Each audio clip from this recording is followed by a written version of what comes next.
Welcome back. Episode 99. 99. We have a bottle of Wolcott, authentic Kentucky-made bourbon, bottled in bond. Comes highly suggested from the Wine Loft. The Wine Loft. Yeah, that's where I've been going. That's where I've been frequenting. Those guys haven't really missed. They've been pretty good. Think so? Sam, James, and what was the other guy's name? Is it stairs or do you have to climb a ladder to get to the loft? It's a good question. Doodle. Valid point. All right. No let's pop? pass. No, not really. Didn't have a pop. The cork is kind of split, Yeah. which I think creates Ew. not the right suction for the pop. No pop. But Yeah, there was like a regular one, and then there's this one, the bottled in bond. bottled in bond. Very good. We'll dive right in, shall we? Kanye West. Yeah, what's going on with your boy? Dude, He's like your best friend. Dude, the amount of hate you have to have. He's like your friend. I was scrolling through X, He's Twitter, lost it. and I was like, damn, Courtney, Poor guy, man. your boy is on here. It sucks, man. And he's going nuts. He's going wild. It sucks to have had know if such. he's going wild. I think he's been a little nuts for a while. Yeah, Yeah. but that might be true. But this is a different classification of what he's been doing or what he had done for a while. This is a step up. It just sucks, man. Like if I don't know what we would call it, if not wild. to have shared moments with people, right? Like we've done this, right? And then we're like, all right, man, we're done. We're not doing the podcast anymore, but we're still friends, right? And then in like 5 years, we've touched base here and there, maybe not. And then you're just crazy. Sure. It's like, what do you do? It happens to the best of us. What's up with your boy? I don't know, bro. Taylor's lost his shit. It's possible. It's possible. What do you do? I'm getting to that point in my life where I have to really decide whether I just Is it worth it? Well, do I just go like fully crazy and just lean into that side of me? Or do I double down? Do I try to keep it all on the rails? I don't know. I think when you start to approach your 40s, you really have to decide. If you're going to be this person or that person. Yep. I had to make that decision. Right. Like, am I going to be this person or I'm going to go this way? Yeah. And I went, I'm going to be a good tax-paying citizen and I'm not going to be crazy. Yeah. Exactly. Like you're not, But I could be. you leaned out of crazy. You look back and you're like, Should have gone crazy. I could have. What would have happened? What's the worst that would have happened if I had just went crazy? Yeah, I don't know. I mean, maybe you would have joined the KKK, like your boy Clayton? Oh, Kanye. Kanye. I don't know what he's in. Oh, he's selling like outfits now, isn't he? He's got like on his Instagram or his Twitter. Sorry. So personally, my theory He's got was some outfits. He's They're, doing this symbolic of because he hates Drake and Drake is a Jew. capes and hoods. No? That's why he was doing it. You think he's doing it because he doesn't like Drake? Yeah. All right. I'll He take says it. Drake slept with his wife, man. He seems to be really leaning into the. I don't know. Maybe. I don't know, man. I just hope this doesn't end bad. The tweet yesterday about Jay-Z and his children. I don't personally, man. Like feels like he dislikes more than just Drake.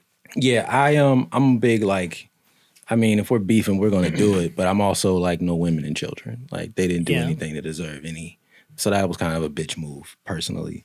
But yeah, he's got his daughter on the new song, the new video. Yo, with your boy Diddy. Yeah. It's really full circle for you. You've kind of been in a very troublesome camp. You think about that? I've gotten away. I got out clean. You sure? Yeah. I was never really in the camp. I don't know. You know I feel like you kind of bumped up against some heavy hitters. Questionable things now. I mean, not me. Here we are. Is that what you I don't know. I mean, here we are. Nah, not me, man. You've got stories of both. Yeah, I had my feels of the entertainment industry and was like, this is not for me. Dabbled in the dark arts. Yeah. I'm scrolling through his online store. Of course. And he's selling a mouse pad that said, I had plants this weekend.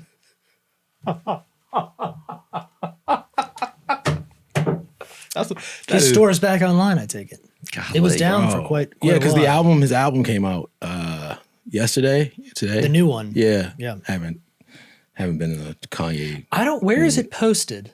All I saw was on Where YouTube. can you get it? Is it just on YouTube? I'm not I was sure. I was on his Twitter earlier, his X account, scrolling around, and I didn't see any links or anything to the album, but I had heard that it came out. Yeah. I heard that it leaned heavily into The rhetoric. that he has been, Yeah. really embracing lately. Crazy, man. But I've not heard any songs off of it. I saw a clip, or I heard a clip of the Diddy song. It's hard for me to separate people from the art. He's all in. And it could be like great, but still, I can't advocate for that. Like, that rhetoric is just too crazy. Is there a possibility? Is there a world in which the song is just so good? Yeah.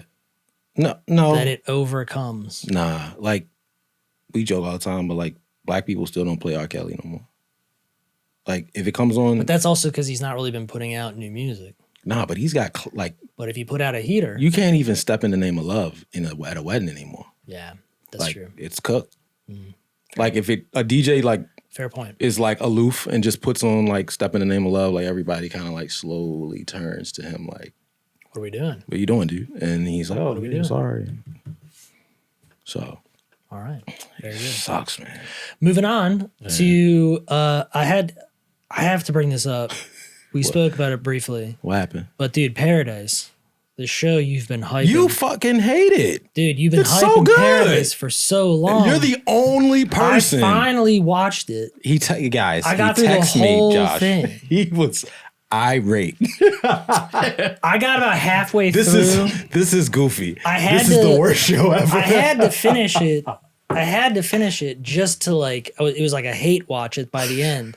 I just had to get through it. It's so good. It's not. It's really not. It's a soap opera. None of these things would ever, in any way, shape, or form, ever happen. I was listing everything off we bunch of things. None of the stuff will happen. What? Game of Thrones? What are you talking about? All of it. Everything we watch on TV would never happen. This show is setting up like a scenario. A post-apocalyptic world. They're arguing could be loosely accurate. And my biggest contentions with the show is just like the interpersonal relationships. The fact that he is... Oh, there's a lot of holes. Oh my gosh, it's riddled with holes. There's so many holes. The fact that he's sleeping with the president is sleeping with the head of his security team in detail. And everybody seemingly knows this and is okay with it. Then the president is murdered after she leaves the room and leaves all of her personal belongings in the room, which are subsequently then covered in blood and evidence and DNA. She leaves the room, and then the next morning, they all appoint her as to head of the case, head of the task force that's responsible for solving the murder. Yeah. There's 10 conflicts of interest. The worst of which isn't even a mountain. The worst of which isn't even that they're sleeping together. Yeah, they live in a mountain. It's crazy.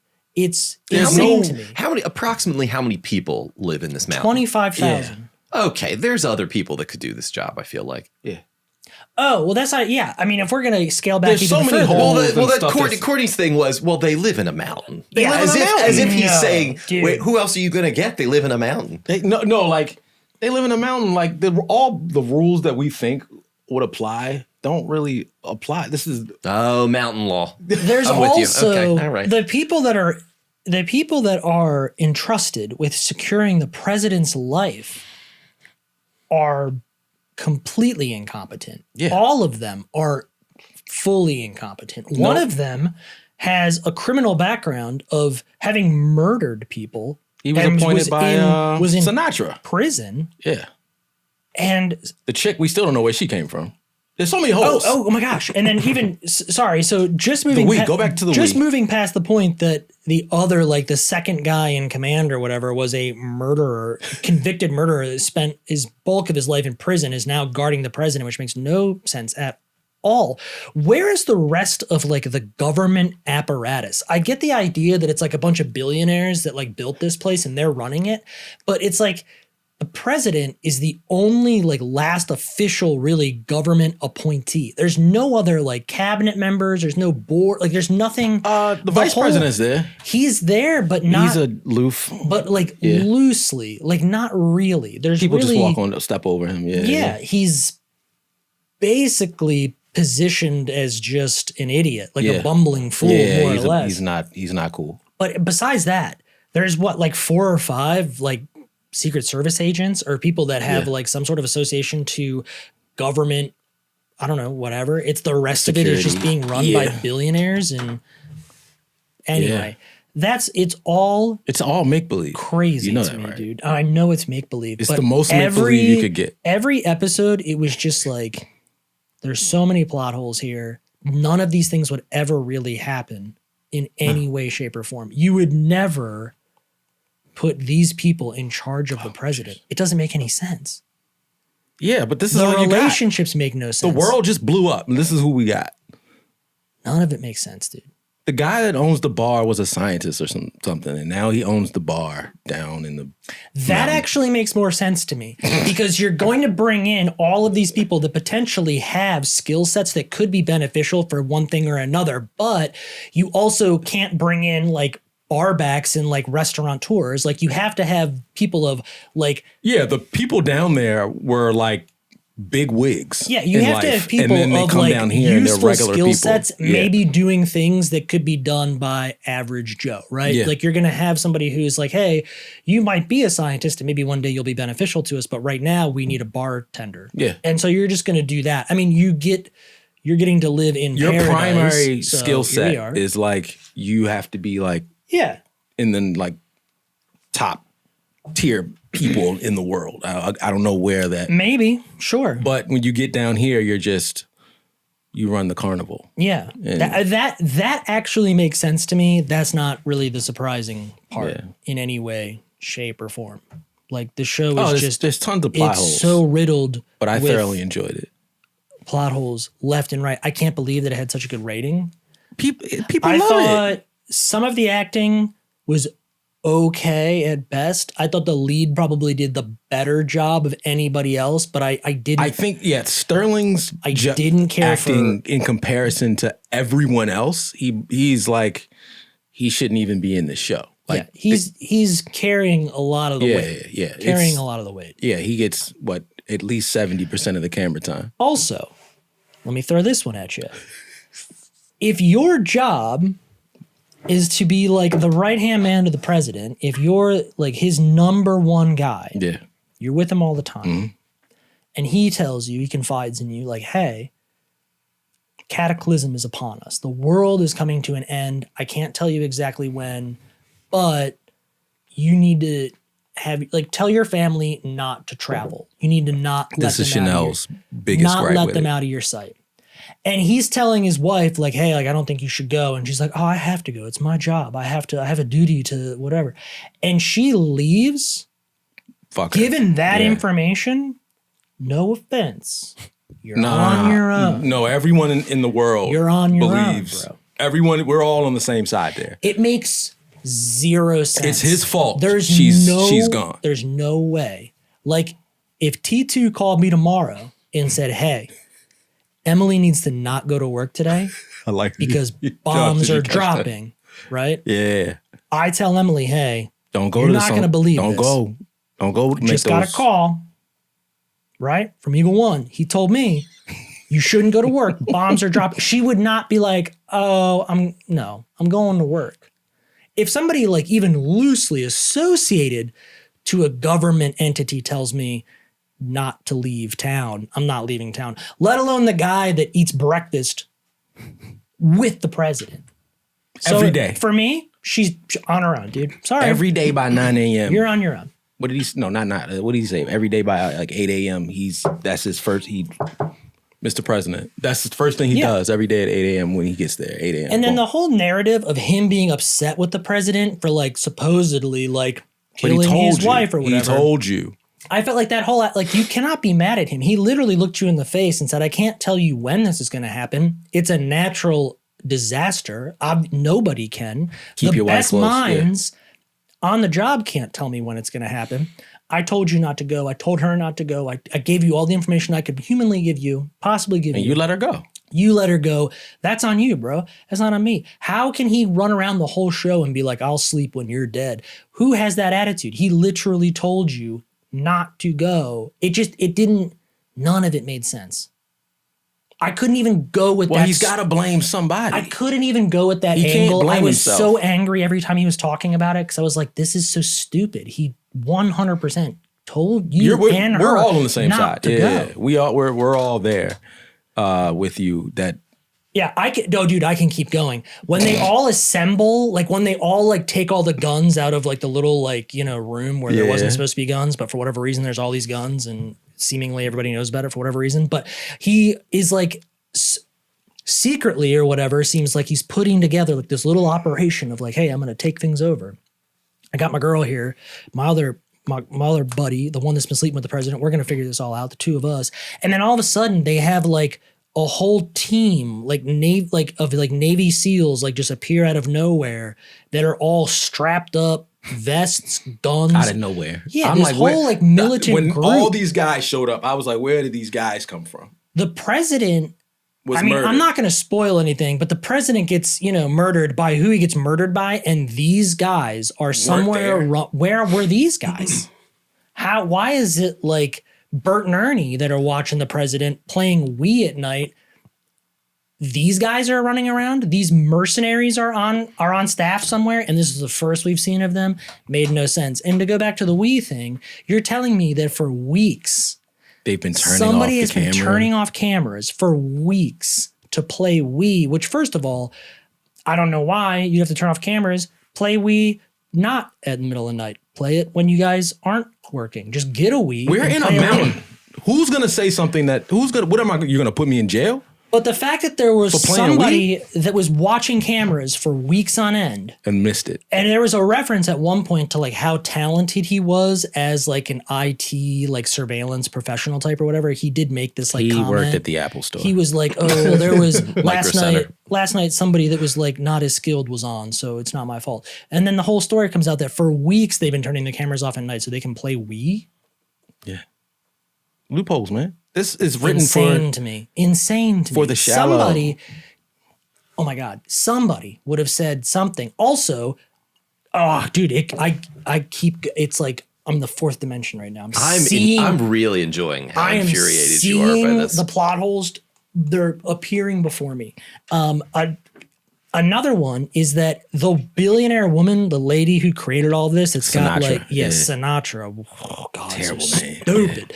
But she apparently has secret cameras and microphones all throughout the entire compound. But for whatever reason, she doesn't know that the security cameras are getting turned off, and she doesn't know who murdered the president. If you put the president in there, why wouldn't you have a secret camera watching the president at all times? You're going to bug the therapist's house so much so that you can see what she's doing in her shower and hear what's being said in her shower, even though she's whispering in the shower. You're going to bug her home to that degree, but then you're going to not bug the president's house at all? She should have been the first person to know who it was that murdered the president. There would have been 50 million bugs in the president's room. That's what makes this so great. No. Dude, I'm watching and every episode is just falling apart in front of me. And you're saying how great it is, and everybody on Rotten Tomatoes is like, this is the greatest thing ever. And I'm like, what is happening to people? What is going on? It's detachment. Like it's a soap opera. Like this, also, we know that this is the president's terribly son, bad. What did casting do? He's not the same ethnicity. Who? The president's son. The president is the president's wife. No, dude. The president and the president's wife. The president's wife, who is like ginger, like through and through, and the president is not at all like. We've only seen the wife like 3 times. That's the casting director was really hoping that was the case. And again, none of it makes sense. When I saw the son, I was like, Emily and I both said to each other, we're like, they're trying to say that that's the son? That's the wife. Oh, she's from Righteous Gemstones. Yes. Yeah. But then if you pull up the son, no, dude, it doesn't make sense. The two of them did not have that child. That boy. Now, maybe in season 2, they're going to try to tell me it wasn't his or whatever. Maybe. I don't know. But it just was Is the boy like after plot is hole he after plot racially hole. ambiguous that I don't? Seemed like it a little bit to me. That's all. Can we see the boy, Joe? Also, I'm working on it. Yeah. I'm gonna keep going. You're not because you gonna connect? I can't be stopped. Is it this kid? Yeah, Yes. Yeah. What is he? I don't know. He looks like You cannot tell me that she mothered him. Yeah, Come on, dude. He's got a That's a poor casting choice. That's all I'm saying. And he's got an Aki vibe to him. I'm just saying the two of them, it just didn't add up. When I saw him, it took me a while to even get that they were positioning him as the son because I just couldn't see the two of them ever like Seeing that picture. they don't even he look looks, like yeah, him and the father don't even look alike. So it just took me a while to even like connect the two things. I was confused in the beginning. He's got some Middle Eastern blood in him. He's Australian. See, boom. Oh, he's Australian? It says he was born in the rainforest of Australia. Less about where he was born, more about his parents. Yeah, no, Yeah, I'm with you on that. really the Where are question. they from? The rainforest of Australia. G'day, mate. Another thing, all the DNA testing, they kept making all these references. Well, our DNA technology down here is not that great, so we might not be able to figure out whose evidence or whose DNA this is or whatever. Blah, blah, blah, blah.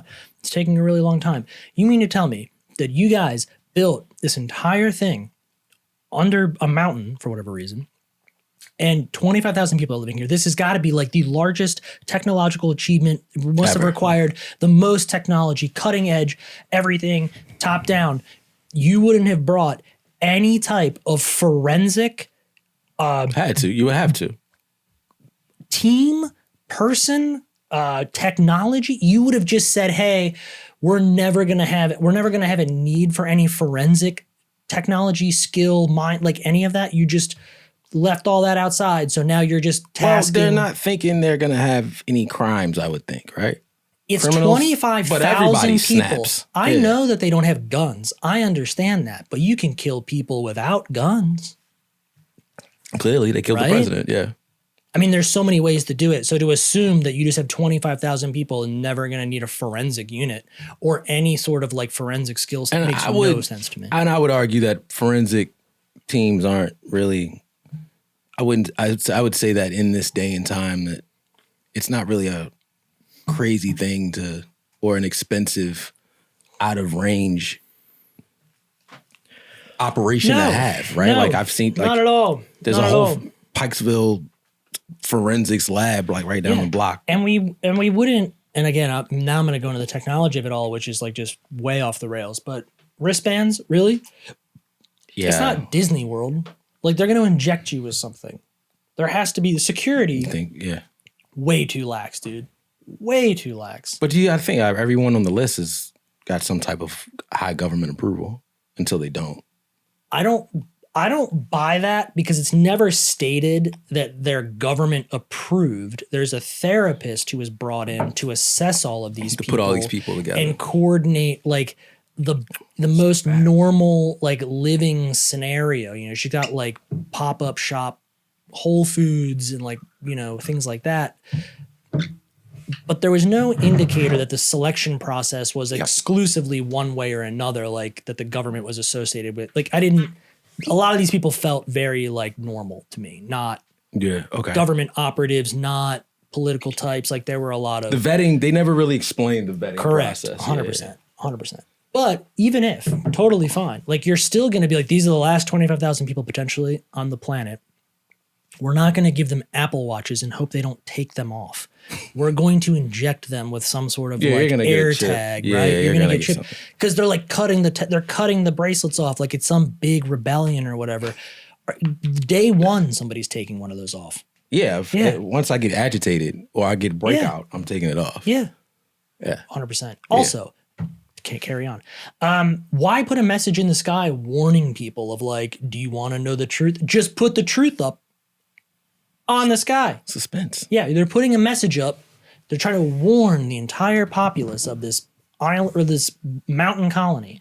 And they're doing it cryptically with these giant messages like countdowns and do you want to know who Sinatra really is and all. Just put it out there. Just tell us. You have one opportunity. Why would you play this cat and mouse game?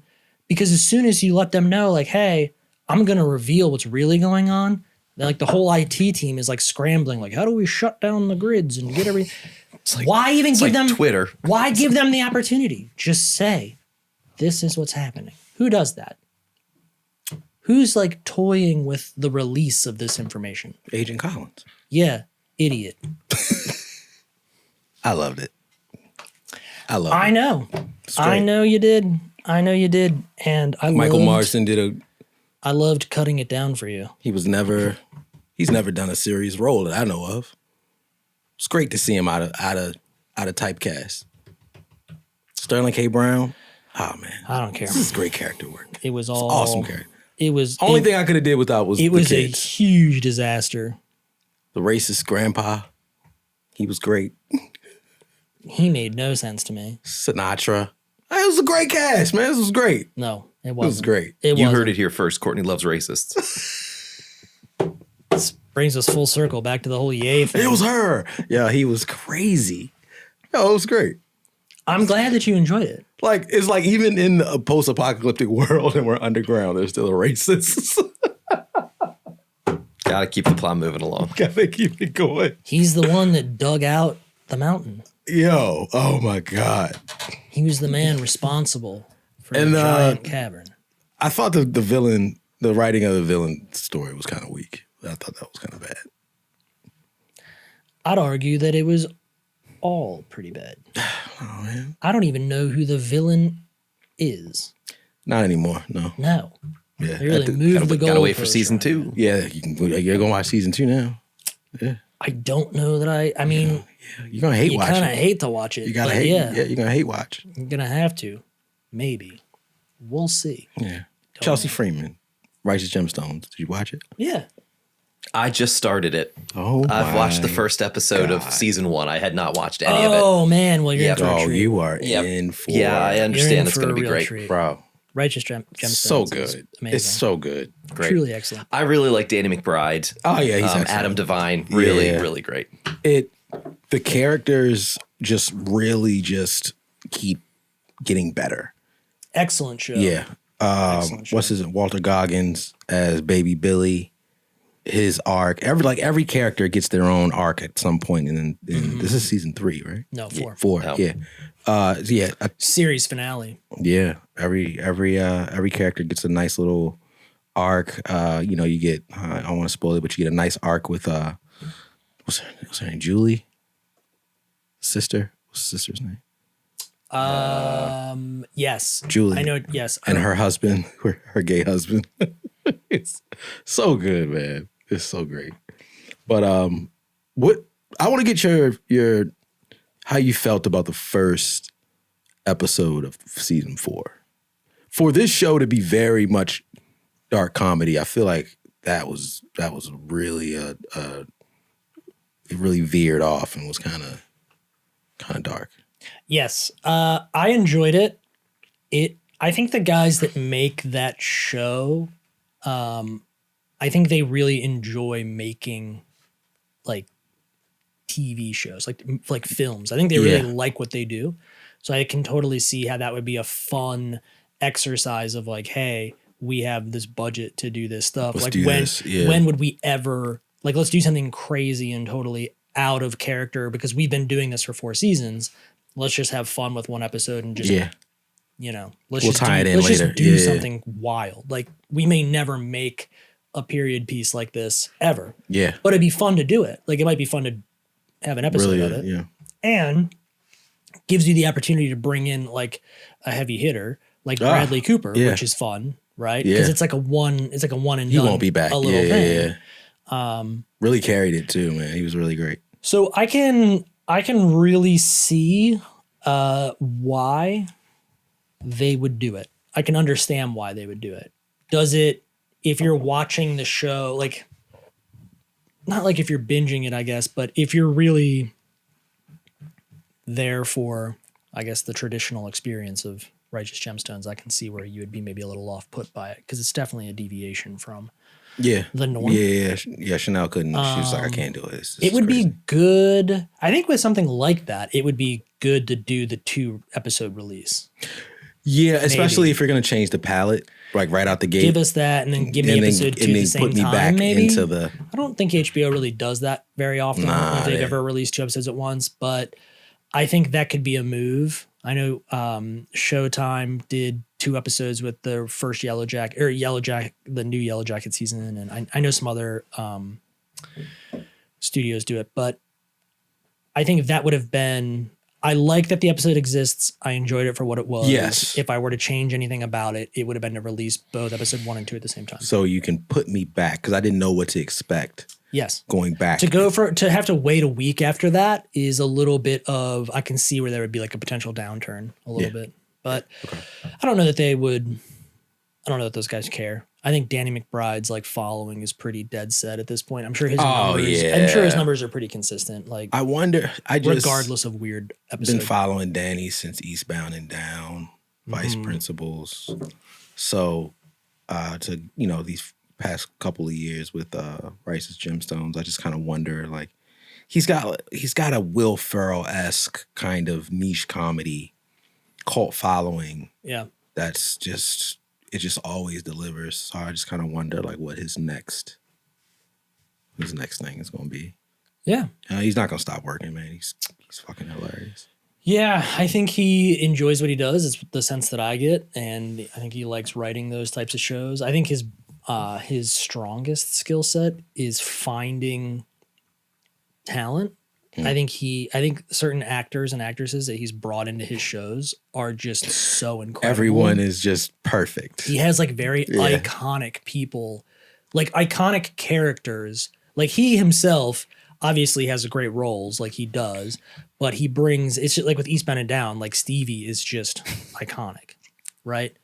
Like as good as Danny McBride's character is in that. But Stevie's oh my God. Above and beyond. And then like in Vice Principals, again, Walter Goggins Walter Goggins is like the star of it. Like he's wearing the kimonos. It's too much, dude. It's so good. As good as Danny McBride is, like Walter Goggins is just everyone steals the show best. And he just gets to be him. Yes. And oh man. And Gemstones is that way, I think, but there's a cast of those characters.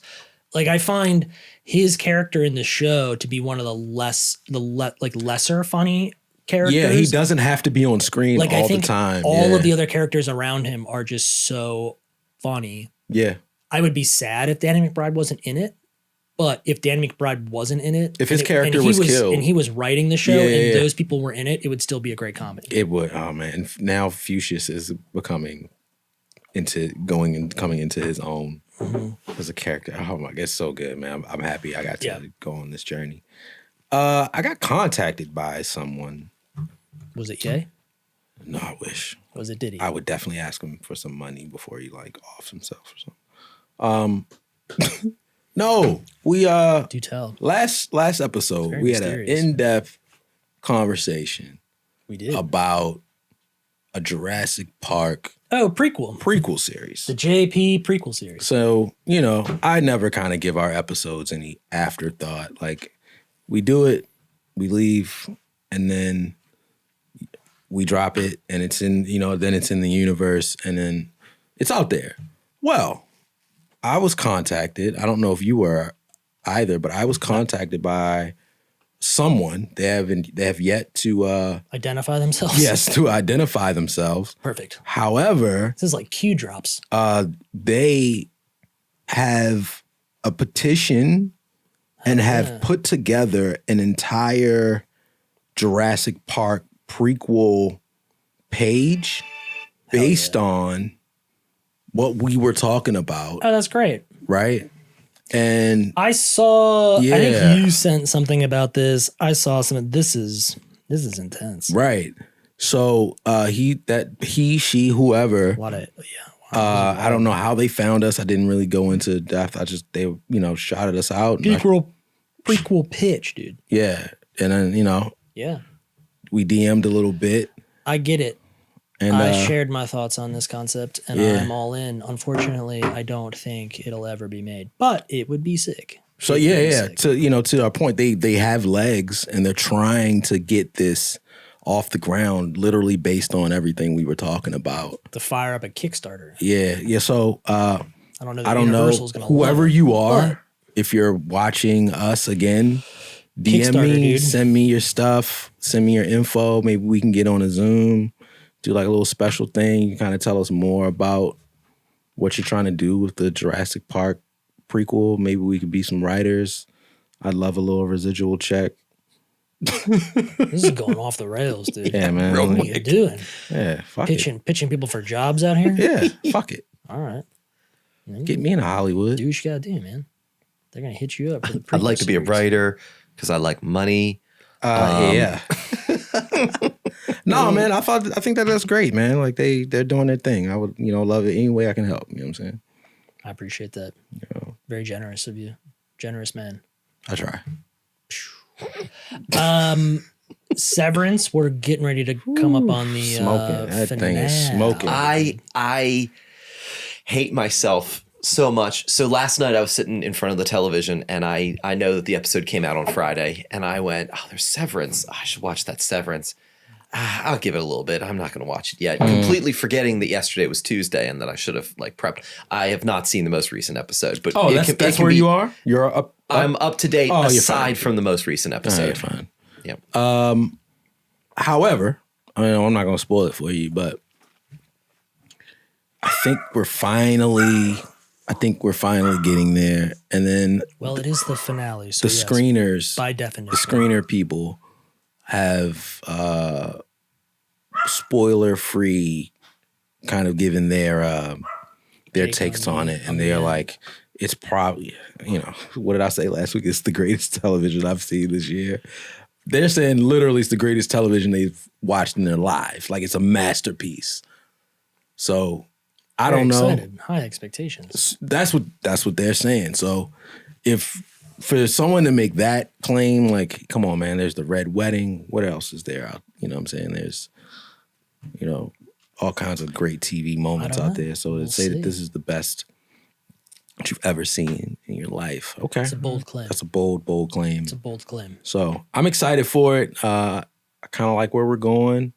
I think our theories are now kind of getting some legs There's behind too them. many theories. The rabbit There's a lot. holes. The rabbit holes that I've gone down or that Emily has sent me down are too deep and winding at this point. And I really like my head kind of has gotten lost in it. There's so much. There's too many. There's too many possibilities. Everything means something. Everything means something is kind of so. After I watched, it's a trap. Dude. After I watched the Salt's Neck episode, not the island, or this when weird Cobell town. goes back home. Yes, home. I watched a few YouTubers that had a track record of reviewing episodes, and they're all like, okay, let me show you this. And then they fast forward 15 seconds. Oh, look at that.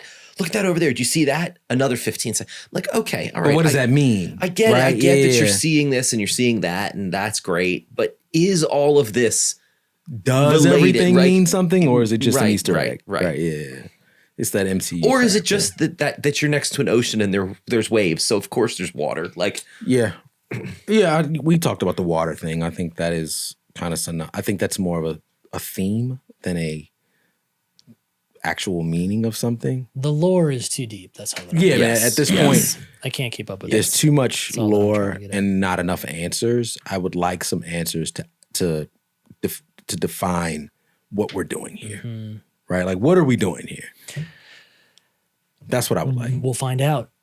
And then Days take us down away. that journey. Like, Days what's going to away. happen? Again, man, I fear that we're going to get the M. Night Shyamalan fist in the ass with like The Servant. What? Where it was just The Servant. Yeah, I know The Servant. Right? It just was more stuff happening and not enough answers. Yes. Right. Well, there is always that fear. However, I would argue that I think the writing and I think that the lore and everything that's being built in Severance is much more like complete. Okay. And I feel that too. Yeah. In contrast to something like The Servant. I really felt like The Servant was one of those shows that was more intended to be a series, but kind of wound up being successful. So they were kind of like, let's stretch this out a little bit and see where we can go. And I understand the desire to want to do that probably, but I don't know that it was, and maybe it was always part of the plan. I don't know. But it felt a little, I I don't know, kind of hobbled together there in the end. It feels like Yellow Jackets is a great example of another show that feels that way, where I think Yellow Jackets was probably supposed to be one season. Or like a limited series or a movie. I think they're now, like, they're so far ahead of themselves, like they're building the plane as they fly kind of thing. And I just can't foresee the ending being satisfactory or living up to all of the things. Like, we've been staring at, Ghosts in the Woods, I guess, for 3 seasons now. Mm-hmm. And doesn't really feel as if we're getting any closer to solving any of the mysteries, really, that have been presented to us. Right? Like, everything, for the most part, that has been presented to us in season 1 is really still unsolved as of that's season the 3. stuff I don't like. Outside of maybe like a couple of like core like character dynamics that maybe there is some unfolding that's taken place, but really anything that's happened in the woods for the most part has been relatively unsolved. That's why I stopped. Seasons of that. But it's a good show. I enjoy it. I haven't seen Chanel watching it. But fortunately, I think that Severance will. I hope so, man. Fingers I hope crossed, Ben Stiller doesn't. I think it'll be satisfactory. Leave us in the dust, man. Mark Scout is just killing it, man.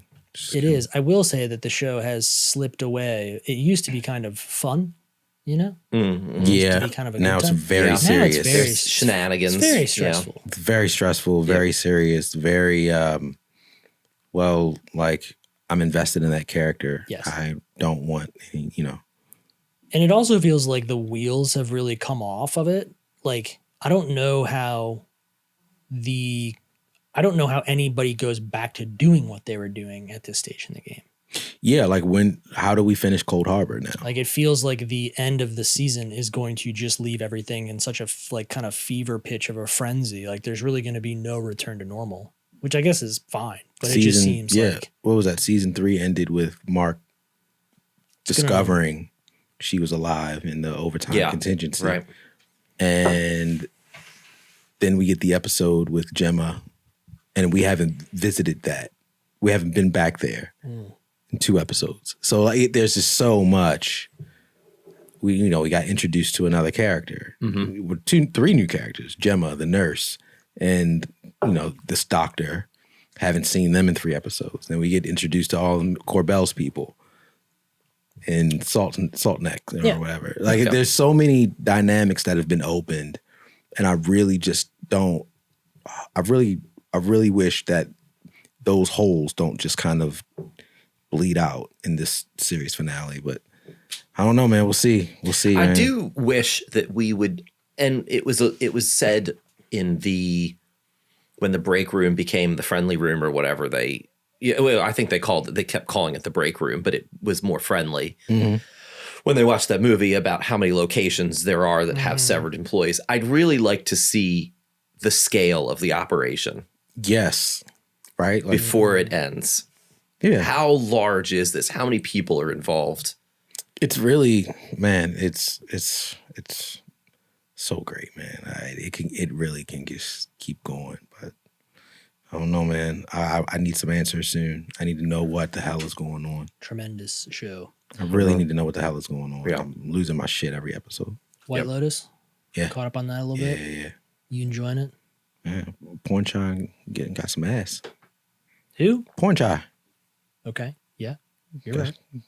That's what you took away from it, though? You got some black ass, man. All right. Oh, no. That last episode, man, very trippy. The last episode I thought was actually the only, like, I thought the last several episodes were excruciatingly boring and slow paced.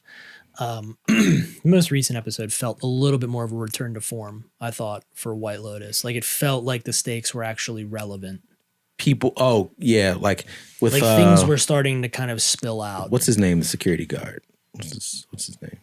I don't know his name. I'm not going to remember his name. Stakes are getting high for people. Yes. Which that's, back, not to piggyback off of Severance, but now we're there with like White Lotus where things are escalating for the characters and we need to see like how they pay off. White Lotus does a really great job at character payoff. Sure. And then also closing this putting a bottle cap on where we are, and then stuff being able to leak out into the next season. True. Right. Yep. So like that's what I would kind of like more for. Yeah, I got for Severance. But White Lotus, man, shit got crazy. Super crazy. Yeah, man. I don't. Some of the stuff that happened there, I don't know how you recover from. Like I don't know. True. Like yeah, I'm not. I don't know, man. Yeah. That's a little crazy. Those go off the road a little bit. Yeah, that's true.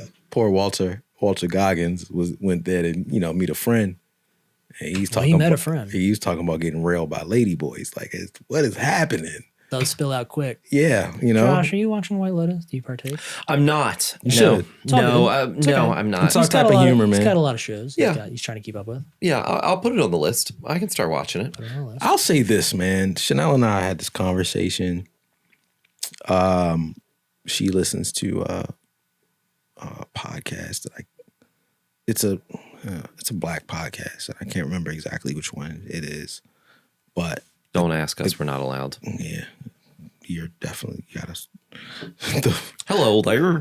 But the guy on the podcast was talking about HBO shows, and they didn't know that it was another. Anyway, we were talking about how HBO always delivers.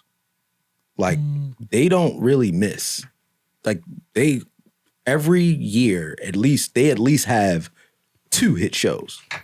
Yes. Like they don't really miss. They do have, generally speaking, pretty successful shows. I think certainly have had their misses before. They produce so few shows, I think, that it's very easy for them to be consistent. Yeah.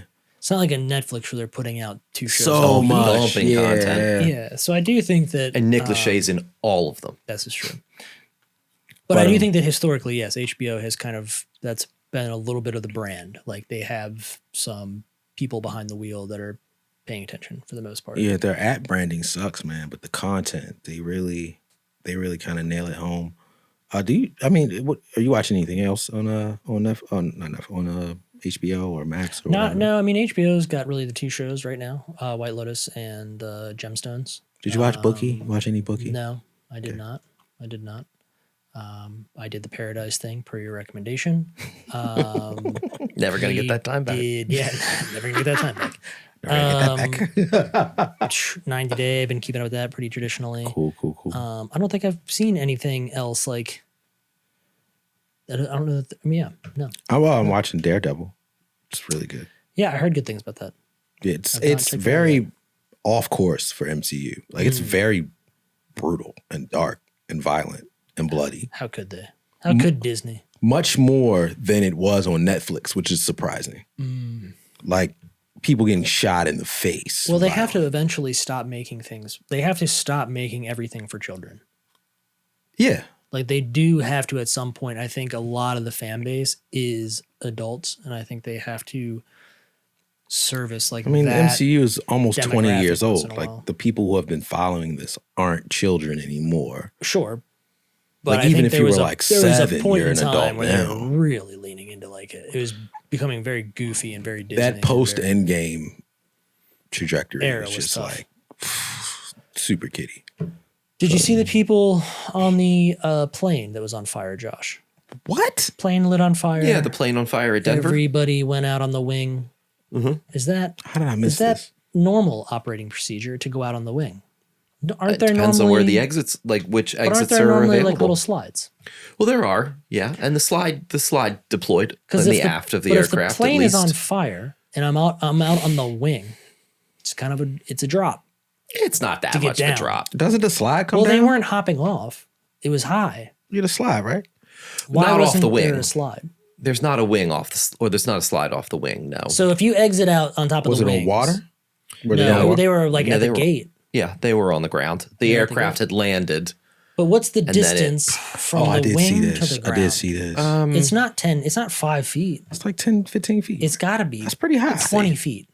Even the guys that work on the planes have like that weird like 2-story ladder. I'm trying to figure this out for you guys because I've never really thought about this. I'm just saying, if the plane was on fire and the wing's not that far from the ground, I think everybody would have jumped off the wing and run. All right, guys. Yeah. Okay, so on a 737, the wing where it attaches to the aircraft, is 18 feet. Yeah, that's pretty high. I did not think it was that high. You could break your ankle. Absolutely, you could. All right. I didn't think it was that high. I was setting you up for aviation corner. I'm sorry about that. I just sorry. We got to get a soundboard. So we go to aviation corner. I thought you were gonna know. I get a plane sound. The distance from wing to tarmac. Yeah, for some reason. For some reason, I just thought it was less than that. In the video and the photos that I saw, I was like, they're not getting off of that wing, not without help. So what do? They just sit there as the plane burns? I guess. Well, I mean, obviously, you do a drop hang. You do a hang and drop. But is that the exit? Yeah, but that's a big edge. That's a big drop. 18 feet. No. The edge. You can't. You're not going to hang on. It's not like a bar, right? The end of the wing. Even if you the leading edge of the wing is probably that big. You want to break a leg or you want to burn up? But even if you did, you're still dropping like 12 feet. That's not that bad. Okay. We'll break a hip. You'll be all right. Great. Oh, they'll be fine then. But what is the strategy, though, is my question. Like the actual, like, what you supposed to do. If you exit on the wing and you're not on the tarmac or you're not at an airport, how do you get down? Well, the wing exit onto the wing. The wing exit is to like get you out of the basically delay you getting smoke inhalation. Right? You got to take every exit out. I understand that. So the idea, though, is that if I exit out onto the wing, I should plan to stay there. I would, unless there's someone there to assist you or you're okay jumping. Yeah. Unfortunately, yes. Mm-hmm. 18 feet, even with water, do you take the chance of like concussing yourself? With water, 18 feet isn't terrible. No. I mean, that's 3 meters. Black people. I know they don't do water. No, I'm with you on that. I get that. Maybe we're hearing that black people shouldn't fly. All right. I don't know, man. Spirit was good to us. What this really turns into. Spirit was good to no one. Do not exit onto the wing. So you don't exit on the wing. Don't find a slide. That's all we're getting. Find a slide. I don't know if that's. Find a slide. Don't exit on the wing. I don't know if that's the best advice. Find a slide. Why would you want to exit on the wing if you can't get off? It makes no sense. Just stay inside and die. Yeah, where are the tools? Like where's the ladder? Where's the ladder? I feel like a ladder in a bag is real easy to kind of like, all right, hook it onto the wing, and then we all go down this ladder. I'm trying to find these videos. I'm seeing a whole lot of videos, but it's all like 5-second clips, and then they go back to some dude at a desk telling me about Manscaped. Golly, YouTube. All right, let's wrap this up. Let's wrap it up. Wolcott, baby. Wolcott, really good to me. I thought this was a very nice bottle. I'm not mad. High marks on this. Great flavor. A little ice would be nice. Probably. A little ice, yeah. Maybe a couple drops of water. Not the smoothest in the world, but it has really good flavor. Like I enjoy it a lot. It's not overly like bitey or anything, but it's nice. It's good. I don't think there's any like tasting notes. I want to say the third guy's name was Ed. There's not. I can't Fine remember. Charred. Shout out to the Wine American Oak. Wow, they were awesome. Yeah, high marks. If you can find a bottle of Wolcott Kentucky made bourbon, bottled and bond, give it a shot. It's got a blue label. High marks. Yeah, pretty good. But yeah, we'll wrap it up and we'll see you next time. We'll see y'all at 100. Episode 100. Mm-hmm.